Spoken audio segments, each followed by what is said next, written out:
জামাত ইসলামীকে সাথে নিয়ে অসম্ভবকে সম্ভব করছে এনসিপি। হ্যাঁ, এটা থেকে বোঝা যায় যে জামাত দাবি আদায় করেই ছাড়বে। বিএনপিকে গণভোটের রায় মানতে বাধ্য করা হবে এবং বিএনপি জুলাই সনদ মেনে নিতে বাধ্য হবে। There is no alternative. আন্দোলনের মাধ্যমে এটা জামাত জোট করাবে। দর্শক, আন্দোলনে জামাতের যে শক্তি, জামাতের যে শৃঙ্খলা, জামাতের যে সাহসিকতা, বাংলাদেশের ইতিহাসে সর্বশ্রেষ্ঠ বিরোধী দল জামাত ইসলামী।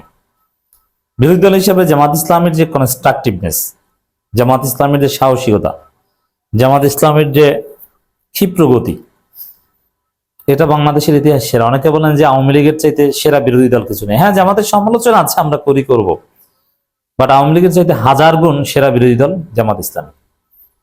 কারণ শুধু হরতাল অবরোধ দিলেই বিরোধী দল হয় না। আওয়ামী লীগ তো দেশের মানুষকে অশান্তিতে রেখেছে, সরকারকে কাজ করতে দেয়নি। আওয়ামী লীগ তো রাজনীতি বিশৃঙ্খলা সৃষ্টি করেছে এবং হত্যার রাজনীতি করেছে। ওইটাকে সেরা বিরোধী দল বলা যায় না।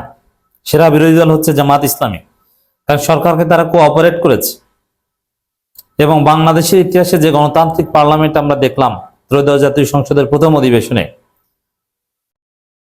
মেজর কোনো ইখতিলাফ নাই। আর ইখতিলাফ ৭১ কার্ড নিয়ে কিছু কসলাকসলি থাকলেও বিএনপি জামাতের মধ্যে যে ঐক্য, গণতান্ত্রিক যে সংস্কৃতি এবং পারস্পরিক যে শ্রদ্ধাবোধ, এটা বাংলাদেশের ইতিহাসে কোনো পার্লামেন্টে জাতি কখনো দেখেনি।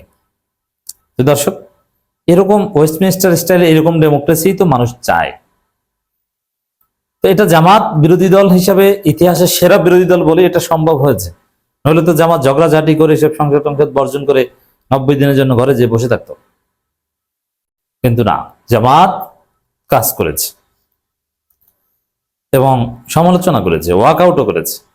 এবং দেখেন, শুধু সরকারকে কোঅপারেশন বা গণতন্ত্রের জন্য এক বিরল এক্সাম্পল সৃষ্টি করেছে জামাত, শুধু সেটাই নয়, জামাত রাজপথ উত্তাল করে রেখেছে। যত দ্রুত সময়ের মধ্যে জামাত যত কঠিন কর্মসূচি দিয়ে জনগণকে সংগঠিত করেছে এবং সমস্ত জনগণকে বুঝাতে পেরেছে যে বিএনপি প্রতারক, বিএনপি জুলাই সনদের সাথে প্রতারণা করছে, গণভোটের সাথে প্রতারণা করছে। এখন সালাউদ্দিন আহমেদরা খেলা দেখতেও যেতে পারেন না, এমন অবস্থা জামাত করেছে। প্রচারণা চালিয়ে জনমত গঠন করেছে। বিএনপির নেতারা প্রকাশ্যে কোথাও গেলে সে জনগণ যদি স্বাধীনভাবে মত প্রকাশ করতে পারে, তাদেরকে ভুয়ো স্লোগান দেয়। যে কোনো জায়গায় বিএনপির যে কোনো মন্ত্রী এই তরুণ প্রজন্মের কাছে এক জায়গা যাবে, আর তাদেরকে যদি স্বাধীনভাবে কথা বলতে দেওয়া হয়, তারা দেখবেন যে ভুয়ো স্লোগান দেবে।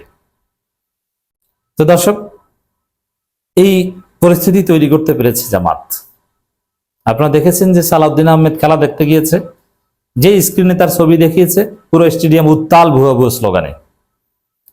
এখন ওরা কি জামাত শিবির? শিবিরের ছেলেরা দল বেঁধে খেলা দেখতে গিয়েছে? নেভার। ও আর নন পলিটিক্যাল জেনজি, এটা সালাউদ্দিন আহমেদও জানেন, বিএনপিও জানেন।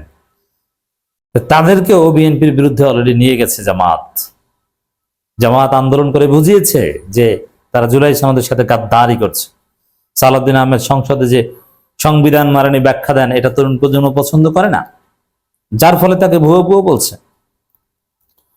তো দর্শক, জামাতের এই সক্ষমতা থাকা সত্ত্বেও এককভাবে পরিপূর্ণ নয়। বিএনপিকে একদম চূড়ান্তভাবে বাধ্য করতে, এক দাবি আদায় নিশ্চিত করতে আরো কিছু বিষয় দরকার, যেখানে জামাতের ঘাটতি আছে। যেমন ডান বাম, প্রথম আলো, ডেইলি স্টার, এরকম নানান অ্যাক্টরস আছে রাজনীতিতে, তাদেরকেও লাগবে। কারণ এই জায়গায় আবার প্রথম আলো, ডেইলি স্টারের একটা নীতি হচ্ছে যে বিএনপি আকাম করলেও চুপ থাকবো, কিছু বলবো না, কারণ তাহলে তো সুবিধা পাবে জামাত। এই জায়গায় এনসিপি কার্যকর কিভাবে? ঠিক আছে, জামাত একা কেন, এনসিপি একটু সুবিধা পাক, সুবিধাটা আমরা একটু এনসিপি দিই, কিন্তু বিএনপিকে বাসটা দিই। এর মানে যেহেতু জোটে এনসিপি আছে, এনসিপির মুখের দিকে তাকিয়ে প্রথম আলো, ডেইলি স্টার বিএনপির বিরুদ্ধে নামবে। বিএনপির বিরুদ্ধে শুধু জামাত থাকলে অনেকেই নামতো না, যে বিএনপি দেশটায় যত আকাম করুক, জামাত তো না। কিন্তু না, এখানে ঠিক আছে, জামাত না, এনসিপি তো আছে, এনসিপিকে নিয়ে আবার তাদের আপত্তি নেই। যেমন প্রথম আলো, ডেইলি স্টার, এনসিপিকে নিয়ে আপত্তি নেই। এই কারণে এনসিপি বিরোধী জোটে থাকার কারণে বিএনপির বিরুদ্ধে নামবে, নাম্বার ওয়ান। দ্বিতীয় হচ্ছে কিছু বামপন্থী বা এরকম কিছু আছে যারা জামাতের সাথে, পৃথিবী উল্টে গেল, বাংলাদেশ ধ্বংস হয়ে গেল, জামাতের সাথে মিলে আন্দোলন করতে রাজি না। তবে অনেকে রাজি হয়েছে, এরকম স্টেরিওটাইপস, এরকম পারসেপশন অনেকটা ভেঙে গিয়েছে 12 ফেব্রুয়ারি নির্বাচনে। তারপরও কিছু কিছু বামপন্থী আছে যারা জামাতের সাথে কখনো মিশবে না, বিএনপি তাতে যতই অপকর্ম করুক, যতই প্রতারণা করুক। এই জায়গায় যেহেতু জামাতের সাথে এনসিপি আছে, এনসিপি এই অসম্ভবকে সম্ভব করাতে পারছে।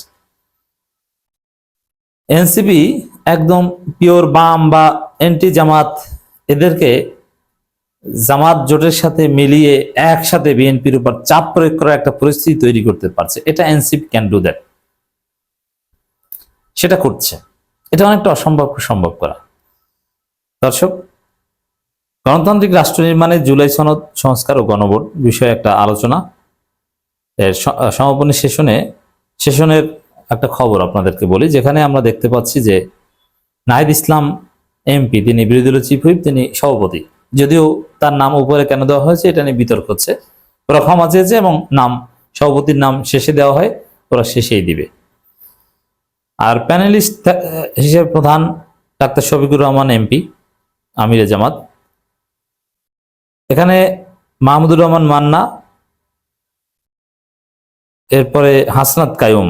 আপনি চিনতে পারেন যে মামুনুল হক এবং জামাত, এদের সাথে রাষ্ট্র সংস্কার আন্দোলনের হাসনাত কায়ুম কিংবা মাহমুদুর রহমান মান্নারা একসাথে বসবেন, ইট ওয়াজ ইম্পসিবল।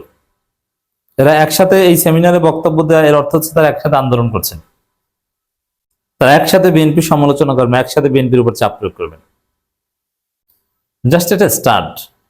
কিছুদিন পর দেখবেন যে এই এনসিপির লোকজন প্রয়োজনে সিবিবিকে, প্রথম আলো, ডেইলি স্টার, সিবিবি, জামাত, মামুনুল হককে এক কাতারে বসাতে পারবে এনসিপি। এনসিপি এই সক্ষমতা আছে। এনসিপি যে মানের দল বা যে মাপের, তাদের যে আদর্শ, তাদের যে দৃষ্টিভঙ্গি, তাতে তাদের পক্ষে এটা সম্ভব।